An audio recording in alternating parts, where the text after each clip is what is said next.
What's up guys, and welcome back to the channel. It's your boy Jimothy. Now today we are profiling an Atlantean Mermail deck. Absolutely fantastic deck, great at going first, can break boards going second. So let's get straight into the deck profile. So to start us off, we are playing triple Neptubis, the Atlantean Prince. Absolutely fantastic card. What it allows it to do is send as cost a Atlantean card from your deck to your graveyard. Now why this is important is because it can't get ashed because it's sending its cost, which is really good. And it's also got a secondary effect where if it's sent from field to graveyard to activate a water monster's effect, you can special summon a level 4 or lower sea serpent monster from your graveyard to your field. Fantastic card, need to play it at 3. Next, we are running triple Atlantean Dragoons. This card is absolutely fantastic as well, and this is normally what you're going to be sending off Neptubis's effect. So you normally send the Atlantean Dragoons to add a Atlantean Dragoons from your deck to your hand, and when this card is sent as a cost for water monster's effect, it allows you to add a sea serpent from your deck to your hand, which is absolutely fantastic. Hence why we're mixing it with the Mermail package. And when we get onto the Mermails, you'll see exactly what I'm talking about. But definitely a 3-up in this deck. Absolutely fantastic card as well. Next, we are playing triple Atlantean Heavy Infantry. Now this card is also fantastic, mainly because it's got 2 effects which can be quite useful. It allows for additional normal summon of a level 3, is it? Level 4 or lower Atlantean monster from your hand. And what it allows you to do is when it's sent from the field or your hand to activate a water monster's effect, it allows you to pop a face-up card on the field. Very good.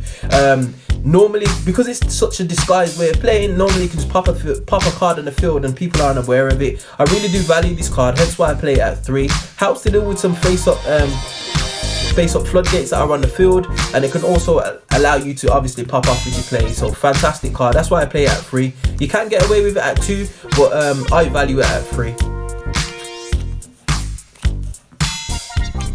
Next, we are playing double Atlantean Marksman. Now what he does, basically similar effect, but instead of popping a face-up card on the field, he pops a set card on the field. So great for eliminating back row, hence why I'm only playing him at 2 at the moment. Still a fantastic card, definitely a 2-of, or maybe even a 1-of to be honest, but again, I value him at 2.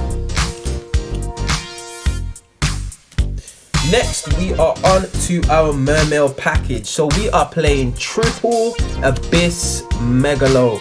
This right here, ladies and gentlemen, is somewhat of a win condition in the sense that it allows you to attack twice. So it can swing in for some huge damage, ladies and gents, especially when it's equipped with one of the spell cards that I will show you later on. It can swing in for some huge damage. Definitely a 3-of in this deck. You do tend to burn through it really quickly, however it still can be quite useful, hence why I play it at 3. Also, if I didn't mention, with Abyss Megalo, what it allows you can special summon it to the field by discarding 2 water monsters. So what will happen is when you've got him in the hand and you've got maybe your Atlantean Heavy Infantry or Atlantean Marksman, you can discard those 2 to special summon it, and you can prop their effects because it's activated. It's activated effect by sending water monsters from your hand to your graveyard. So excellent card. Next, we are playing triple Mermail Abyss.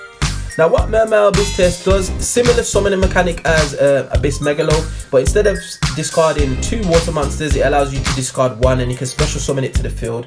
When it's special summoned to the field, it allows you to add a level 4 or lower Mermail monster from your deck to your hand. Really useful, allows you to extend with your combos. Really good card, definitely a 3-of, and you can actually use Abyss and another Mermail card to actually summon Megalo or vice versa. That's really good. So never fear of seeing 2 of these in your hand because you can always discard 1 to special summon 1. Really good.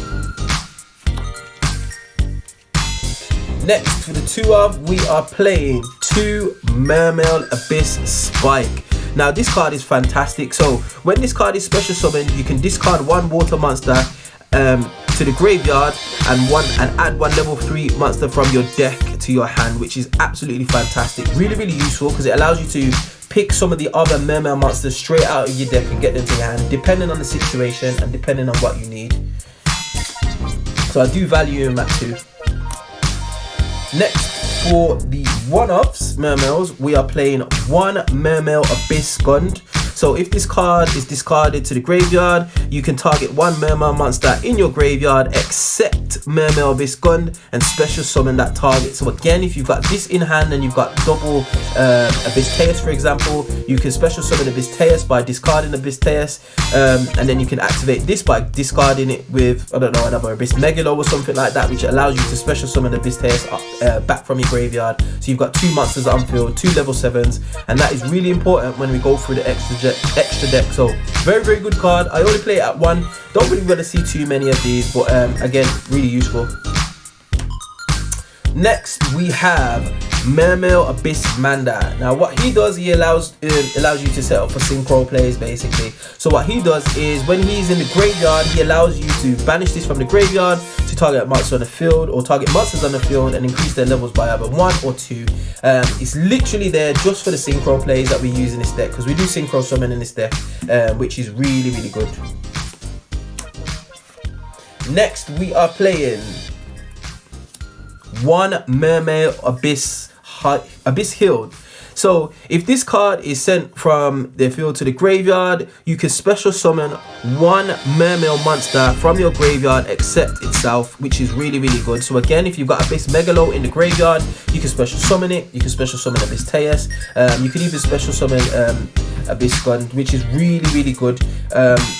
Find it really useful. Again, it's only really a one-off. I don't really value it any more than that. Typically, if you're going into this to special summon, it's useful to say the least, but definitely only play it at one, in my opinion. Next, we are playing one single Mermail Abyss Osea. So what Mermail Abyss Osea does is allows you to target a Mermail monster you control and special summon from your deck level 4 or lower monsters equal to the level of the monster that you send, which is really, really useful. So it can actually, if you target your Abyss Megalo, for example, which is level 7, you can get a level 4 and a level 3 out, and you've got two monsters on field. So depending on the situation, again, if you wanted to use your Mermail Abyss Healed or Abyss Gun, for example, to allow it to be special summoned, this allows you to do that. So very, very useful card. Next, we are playing two Deep Sea Diva. Now, in my opinion, guys, this card is fantastic. It is bait for Ash or Infinite Impermanence or Effect Veiler. People know about this card. It's only recently come back to 2. With the new Deep Sea Diva or Deep Sea Archetype coming out, I do feel it's probably going to get bumped up to 3. Really useful cards. So what happens is when this is normal summoned, you can special summon from your deck a level 3 or lower Sea Serpent type monster, which is fantastic, and we've got a lot of targets in the deck for that, obviously, which allows you again to pop off with your plays. So really, really good card, really powerful, but it does get veiled or it does get Infinite Impermanence quite a lot. Next, we are doing the frog package. Now, I'm sure you guys have seen these frogs before. So we've got 3 swap frogs. Oops, let me turn that around for you guys. We've got 3 swap frogs, 1 Ronin Toadin. We do play Totally Awesome in this deck, or this version of the deck, which I find really useful. So the swap frog engine is just there to help out, basically. If I do side, these are what I tend to side out, because we do play Bahamut Shark as well, but I do find these guys useful. Next, for some cheeky one-offs, we have the Barrier Statue of Torrent. So what this allows is no monsters can be special summoned except water monsters. As simple as that. So it's a bit of a soft lock. It's only got 1000 attack and 1000 defense, but it does lock you into waters, and it also locks your opponent into water. So if you haven't burnt your normal summon and you're still popping off with your plays and you have this in hand, you can finish whatever combo you're doing, normal summon this bad boy, and you're basically forcing your opponent to either pop this card or do something to allow it pop this card, or play some kind of removal. If not, then you've literally got a free swing. That's if you're going first. You got free swing at the opponent on your following turn. Really, really good card. Next, we play one Lapis Dragon. Again, if you notice, it's a Sea Serpent tuner effect monster. So basically what this card does, if it's added from deck to hand, it allows it to special summon itself. Now, it's a tuner, it's a level 5 tuner, which is really useful, because then it can pair with a level 3 or a level 4, and you can go into various synchro monsters, which we do run in this deck. So Lapis Dragon, absolutely fantastic. Great utility, only play it out 1 of in my opinion. Next, we also have a Fishborg Blaster. So if you control a face-up level 3 or lower water monster, you can discard 1 card, special summon this card from your graveyard, which is absolutely fantastic, especially when we've got Mermail, Abyss Megalo and Mermail Abyss Teus on the field, which are both level 7s. It allows you to do some crazy synchro plays, and if you've got Abyss Mandarin Grave, then you can bump Mermail Abyss Megalo and Mermail Abyss Teus up by 1 level, which allows you to go into level 9 synchro plays. So you've got the option of going into level 9 and level 8 synchros in this deck, basically utilizing this and Lapis Dragon, which I think is really, really good. And finally, for the monsters, we have 1 Mooling Glacier, the Elemental Lord. So this card cannot be special summoned unless there are 5 water monsters in your graveyard. And what it allows you to do is, on summon, it allows you to rip 2 cards randomly out of your opponent's hand. So going first, this card is a real problem, allowing your opponents to only be able to start with 5 cards, as well as getting rid of maybe some key combo pieces or in fact some removal. When it leaves the field, you have to skip your next battle phase, but that's not really an issue, especially if you've got major card advantage. So I do value this card at 1. I wouldn't play it anymore at 1. It can be a little bit of a brick, but by itself as a 1-of, really good, and it's searchable because it's a Sea Serpent water type monster, which is fantastic. Next, we are on to the spells. So ladies and gentlemen, we play 1 Abyss Scale Mizuki. Now what this does is fantastic card. It negates the effect of the first spell card activated by your opponent. It's actually an equipped spell, and it gives the equipped monster 800 points. So if you attach it to Mermail Abyss Megalo, who has the ability to swing twice, boost Megalo up to 32k damage, which is absolutely crazy. And it's one of the very few cards that can actually stop a super polymerization, because it doesn't negate the activation or respond to it, it negates the effect. So super polymerization can activate, but the effect won't resolve, and what will happen is this just detaches itself and gets sent to the graveyard. Absolutely fantastic card. Again, it's only a 1-of, it's searchable, and I probably wouldn't play it any more than 1.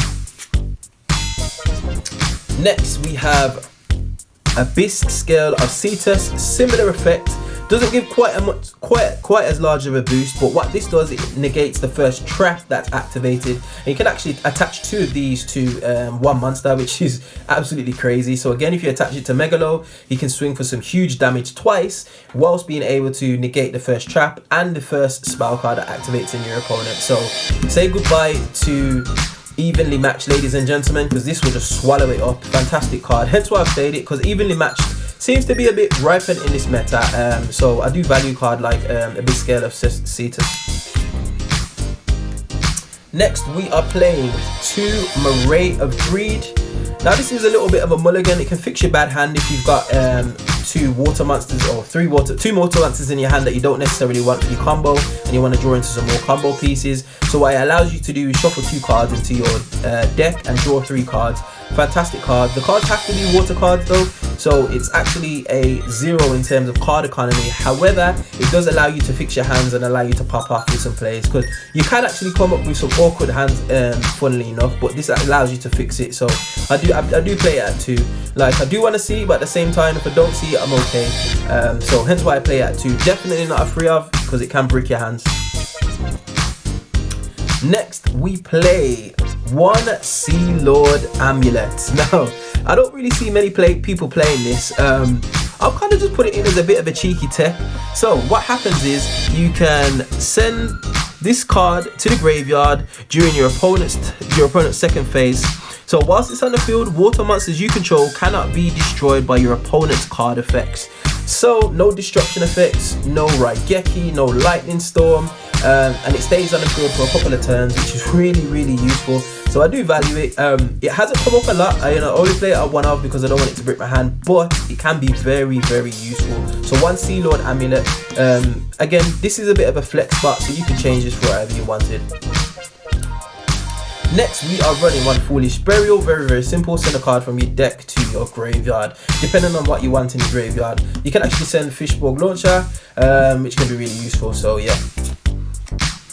Next, we play Pot of Avarice. Now, This card is great in this deck. I wish there was that too, because especially with the water monsters, you do burn through a lot of your monsters really quickly, and part of Avarice allows you to kind of continue with your plays whilst drawing into more combo pieces and replenishing your deck basically, because there's a lot of summoning from deck or adding from deck to hand, which allows you to just push through a lot of things. And especially if you've got managed to survive a turn and you've got a second turn and you're out of resources, this just allows you to recoup yourself, reclaim some of the resources whilst getting 2 cards into your hand. So fantastic card in this deck. And next we play our 1 copy of 1 for 1. Now normally what you would send off this, you would send the card from your hand to your graveyard to special summon a level 1 monster from your deck to the field. And normally you're going to be special summoning Neptibus Prince, Atlantean Prince. Great card, only at 1 unfortunately, but hey ho, that's what we have to do. And finally for our traps, we are playing 1 trap and we are playing White Howling. Wow.